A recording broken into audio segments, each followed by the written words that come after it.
Hi, I'm Jordan. And I'm Kit. Welcome to Starry Time, where stars plus lines Equal stories.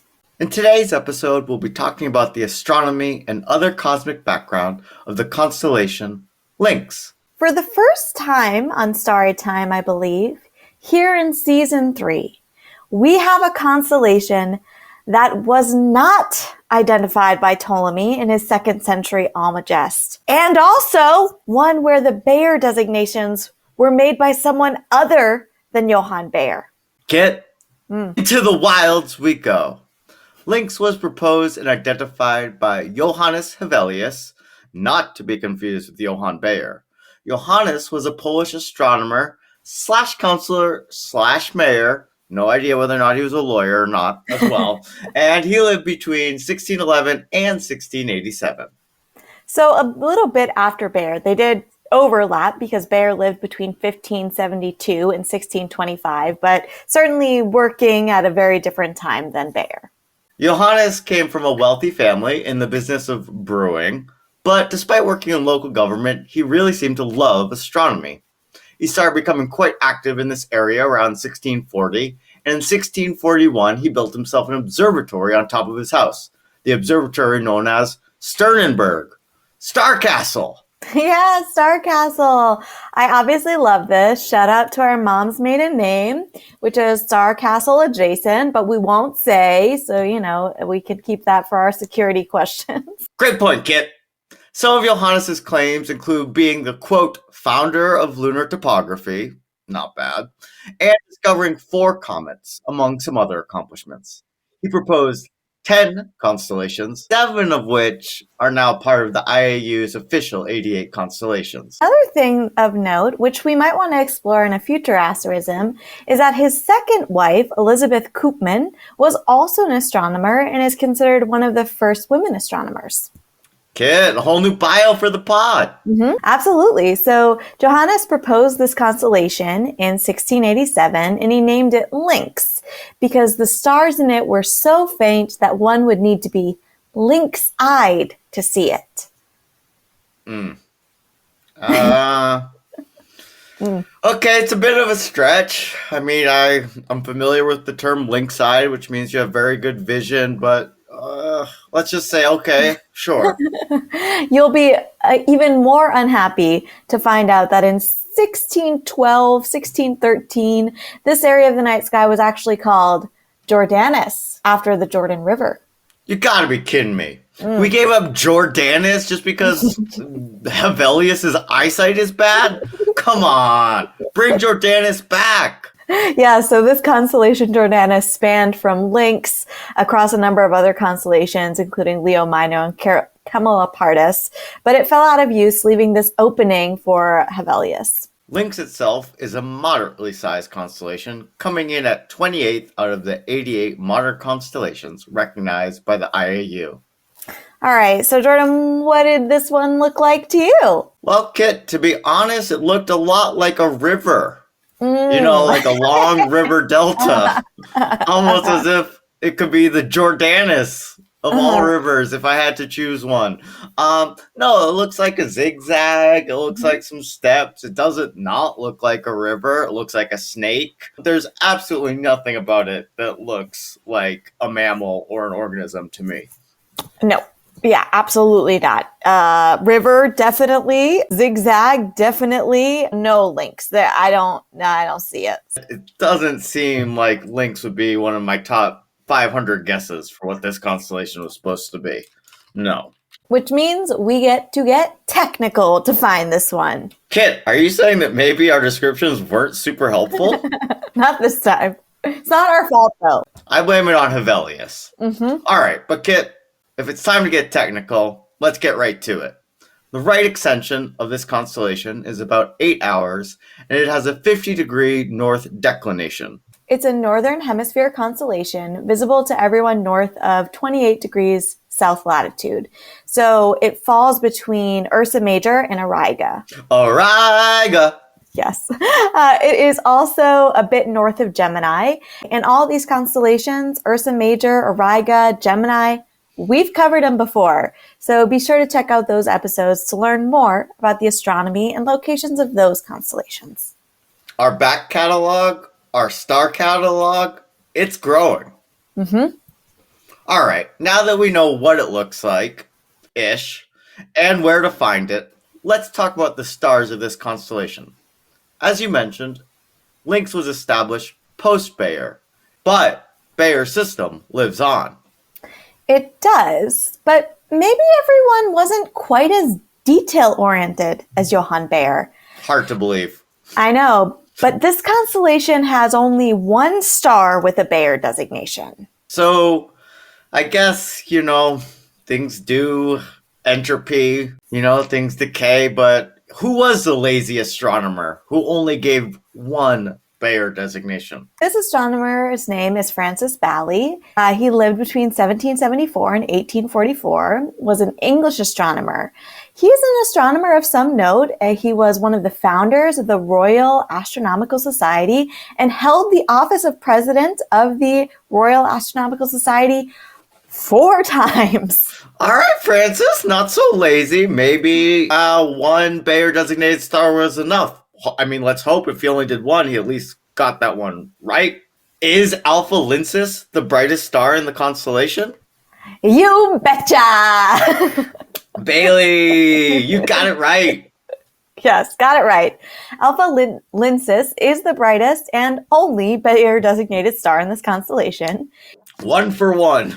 Yes, it's around 200 light years from Earth. It's a K-type orange giant star. It's likely some kind of variable star, but it usually has a visible magnitude of 3.14. So it's quite dim, and honestly, there's not really anything super special about it. Well, Alpha Lyncis, perhaps our expectations were a little too high.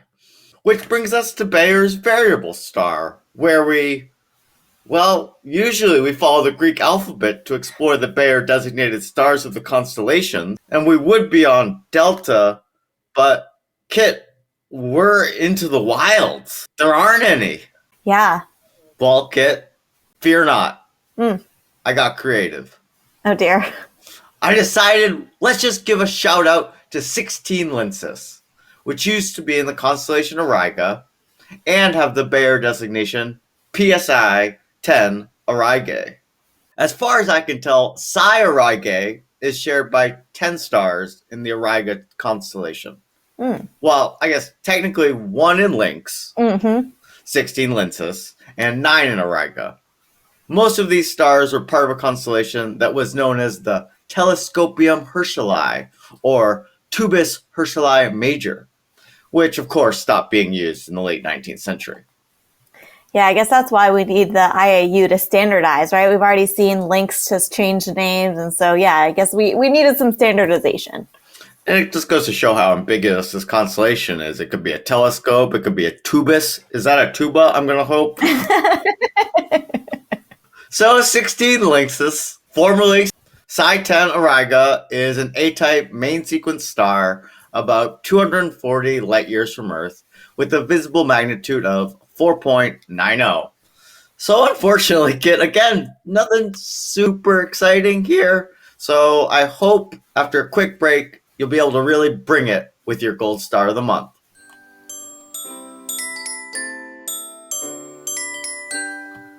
Welcome back. This segment is called Gold Star. In this segment, we alternate picking the star or space object in our constellation of the month that captures our mind, our heart, perhaps even our soul.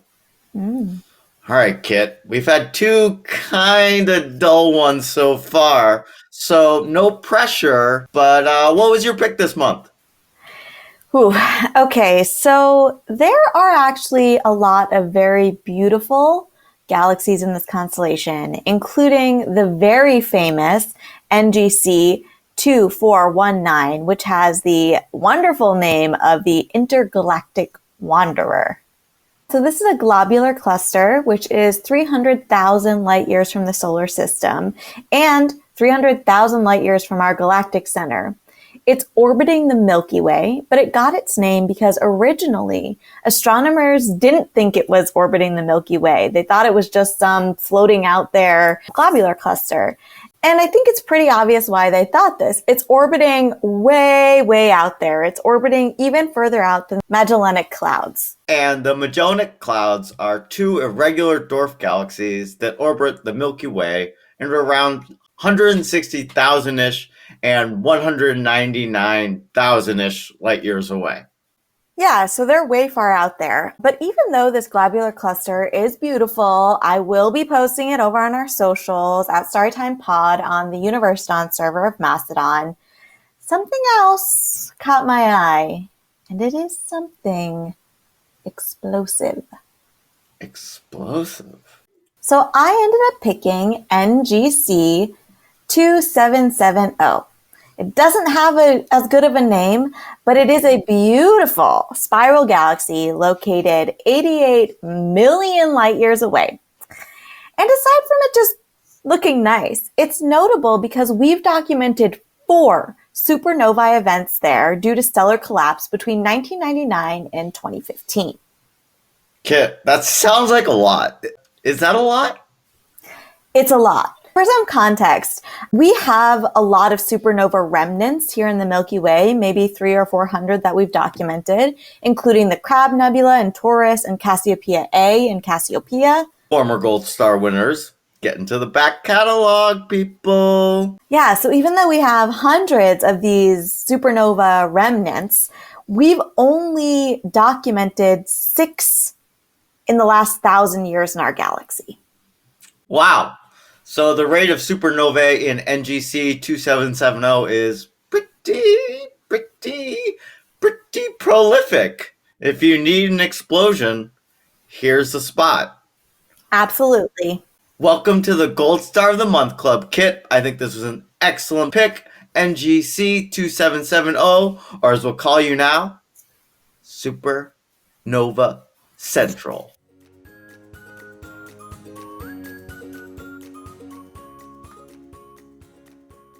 This brings us to the end of our exploration of the cosmic background of the constellation Lynx.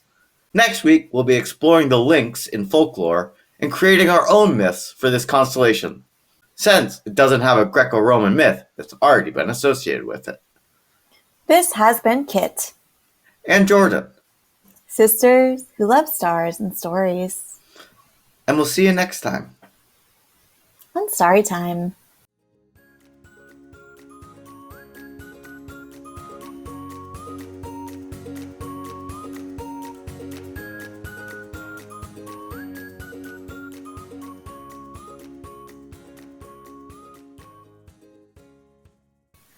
In the Magellanic Clouds. Magellanic. I can't say it. It's impossible. But I can say Magellan. Magellanic. Like Magellan gives me the ick. Magellanic. Yeah, there you go. Ew. Oh. Yeah. Ew. Magellan ick. Magellan ick. Magellan ick.